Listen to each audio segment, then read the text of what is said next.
శ్రీ గురుభ్యో నమ. హరి ఓం. ఇంతకు మునుపు చెప్పుకున్నట్టుగా అర్జునుడు శ్రీకృష్ణుని అడిగాడు, ఏకాదశి మహాత్మ్యం చెప్పావు బానే ఉంది, అసలు ఏకాదశి అనేటువంటి ఈ పర్వదినము మనము ఎందుకు ఆచరిస్తున్నాము, దీని వెనక ఉన్నటువంటి కథ ఏమన్నా ఉందా నాకు చెప్పు అని అంతటా శ్రీకృష్ణుడు చెప్పడం ప్రారంభించాడు. ఒకానొక సమయంలో మురుడు అనేటువంటి ఒక రాక్షసుడు ఉండేవాడు. మురుడు అనేటువంటి రాక్షసుడు నాడీజంభుడు అనేటువంటి ఒక అసురుడి యొక్క కుమారుడిగా చెప్పబడుతూ ఉన్నాడు. ఇతను చంద్రావతి అనేటువంటి ఒక నగరంలో నివాసం ఉంటూ ఉండేవాడు. అయితే ఈ నాడీజంబుడు చాలా పెద్ద అసురుడు. ఇతడు దేవతల్ని కూడా చాలా ఇబ్బంది పెట్టేవాడు. తండ్రి మార్గంలోనే కుమారుడైనటువంటి మురుడు కూడాను అనేక సిద్ధుల్ని పొంది అనేక సంవత్సరాలు తపస్సు చేసి ఆ తపశ్శక్తి వల్ల సమస్త దిక్పాలకులని, అష్టదిక్పాలకులని, అంతేకాకుండా స్వర్గలోకాన్ని, చివరికి బ్రహ్మదేవుణ్ణి కూడా జయించగలిగినటువంటి సామర్థ్యాన్ని పొందాడు. బ్రహ్మదేవుణ్ణి కూడా జయించినప్పుడు దేవతలందరికీ అధిపతి ఎవరు? ఇంద్రుడు. మరి ఇంద్రుడికి ఇప్పుడు దిగులు పట్టుకుంది. ఏం చెయ్యాలి? ఎలా చెయ్యాలి ఇప్పుడు? వీడేమో మొత్తం దేవతలందరి మీద ఆధిపత్యాన్ని పొందుతున్నాడు. వీడిని ఎలాగన్నా ఆపాలి అని చెప్పి పరుగు పరుగున దేవతలందరూ కైలాసానికి బయలుదేరారు. అక్కడ కైలాసంలో తపస్సు చేసుకుంటున్నాడు పరమశివుడు. పక్కన పార్వతీ అమ్మవారు కూర్చుని ఉన్నారు. అది చూసి పరమేశ్వరుణ్ణి అడిగారు, పరమేశ్వర సర్వోత్తమ, ఓ కైలాసవాస, ఓ నందివాహన, నీకు తెలియందంటూ ఏమీ లేదు, కానీ మేము విన్నపం చేసుకుంటున్నాము. మురుడనేటువంటి అసురుడు మొత్తము దేవతలందరి మీద ఆధిపత్యాన్ని సాధించడమే కాకుండా 3 లోకాల్లోనూ తన యొక్క పరాక్రమాన్ని చూపిస్తున్నాడు. దానివల్ల మేము నిత్యము నిర్వర్తించవలసినటువంటి కార్యాలకి విఘ్నం కలుగుతోంది. దేవతలు అంటే వాళ్ళకి కొన్ని బాధ్యతలు అప్పచెప్పారు పరమాత్మ. ఆ బాధ్యతలకి విఘ్నం కలగకుండా చూడడమే దేవతల యొక్క కార్యం. అటువంటి పనులకు విఘ్నం కలుగుతోంది ఈ మురుడు అనేటువంటి అసురుడు వచ్చి స్వర్గం మీద ఆధిపత్యం తీసుకురావడం వల్ల. అంటే సమయానికి వర్షాలు పడకపోవడం, సమయానికి వర్షాలు పడకపోతే ఏమవుతుంది? సమయానికి పంటలు పండవు. సమయానికి పంటలు పండకపోతే మనకి తినడానికి భోజనం ఉండదు. భోజనం ఉండకపోతే భూమి మీద జీవుల యొక్క మనుగడ అన్నటువంటిదే కష్టకరమైపోయేటువంటి పరిస్థితి ఏర్పడుతుంది. అందుకని ఈ మొత్తం సృష్టి క్రమం అనేటువంటిదే మొత్తం అంతా కూడాను నాశనం అయిపోయేటువంటి పరిస్థితి ఉంది. మీరు జోక్యం చేసుకోక తప్పదు అంటే ఆయన అంటాడు, మీరు అంతా చెప్పినంత సమంజసమే, కానీ స్థితికర్త శ్రీ మహావిష్ణువు.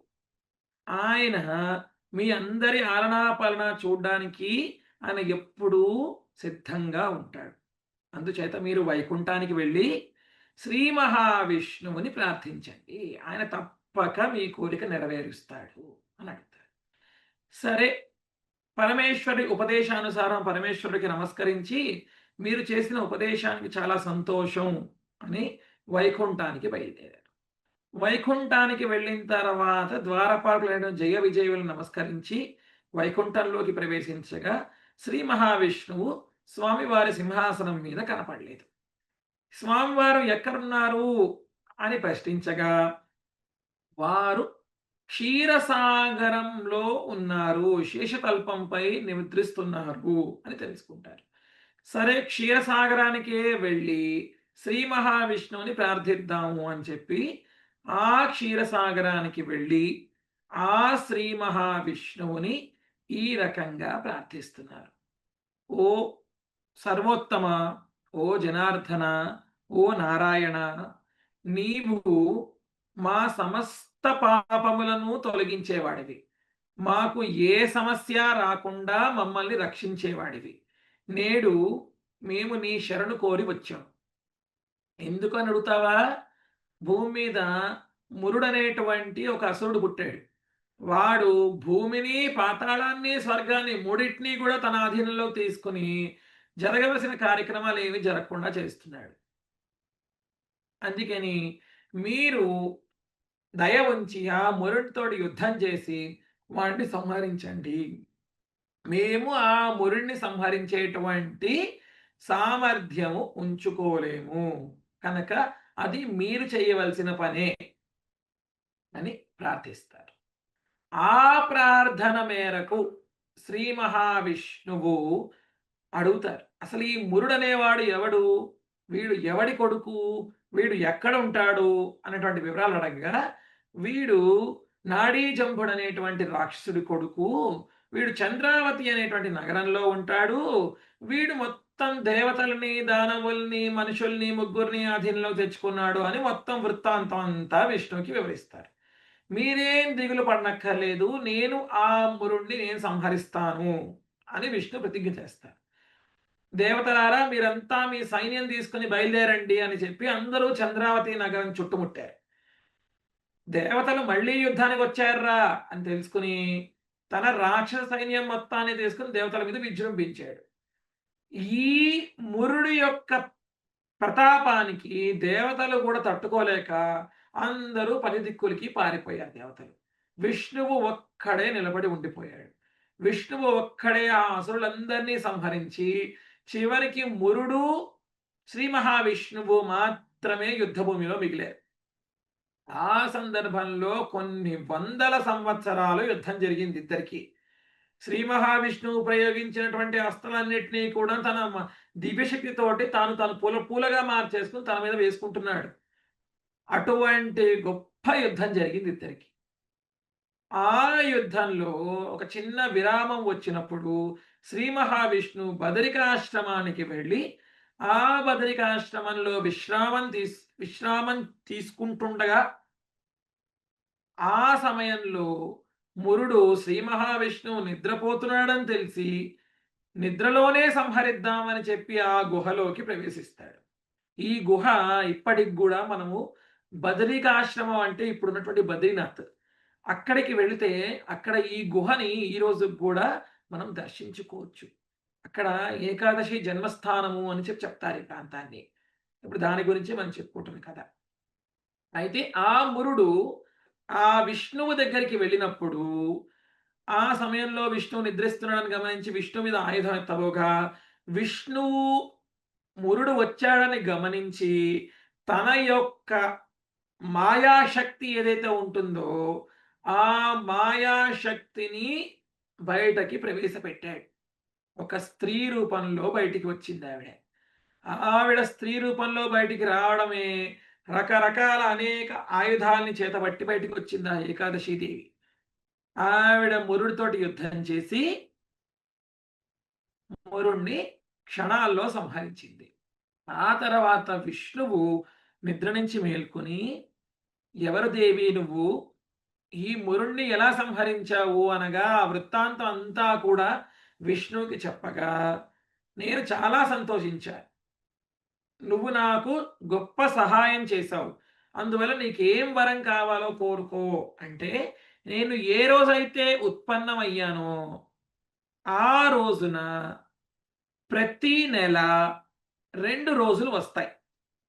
నేను 11వ రోజున ఉత్పన్నమయ్యాను కాబట్టి ప్రతి నెల ఉండేటువంటి పూర్ణిమ అమావాస్య నుండి 11వ రోజున నా పేరుతోటి ఏకాదశి అనేటువంటి ఒక తిథిని ఏర్పాటు చేయండి. అంతేకాదు ఈ రోజున ఎవరైతే శాస్త్రోక్త విధిగా ఎవరైతే ఉపవాస వ్రతాన్ని ఆచరిస్తారో వారికి ఇక ముందు ఎన్ని వ్రతాలు చేసినా రాని ఫలితం ఈ ఒక్క వ్రతం ద్వారా మీరు అనుగ్రహించవలసినది అని ప్రార్థిస్తారు. అయితే విష్ణువు దానికి సంతోషించి ఇది అంతా కూడాను లోకహితం కోసమే జరిగినటువంటి ఒక లీల. నీవు ఉత్పన్నం కావడానికే నేను ఈ బదరికాశ్రమానికి వచ్చి విశ్రామం తీసుకున్నాను. అందుచేత నేటిని ఉత్పన్న ఏకాదశి అనే పేరుతోటి వ్యవహారంలోకి వస్తుంది. ఈ ఏకాదశిని ఏకాదశి జన్మతిథిగా చెప్పబడుతుంది. ఆ ఉత్పన్న ఏకాదశి గురించి సంబంధించినటువంటి వ్రత కథ ఇది. ఆ ఏకాదశి వ్రత కథ వినడం వల్ల గాని, ఈ ఏకాదశి దేవి జన్మ వృత్తాంతం గురించి తెలుసుకున్న వాళ్ళకి కానీ, ఏకాదశి వ్రతం చేసిన ఫలితంలో సగభాగం ఇవ్వబడుతుంది అని చెప్పి శాస్త్రోక్తి. ఈ విధంగా మనం అందరము కూడా ఏకాదశి వ్రతాన్ని ఆచరించి, ఆ ఏకాదశి వ్రత ఫలితం వల్ల వైకుంఠ ప్రాప్తిని పొందాలని ప్రార్థిస్తూ స్వస్తి. ఓం శాంతి శాంతి శాంతి.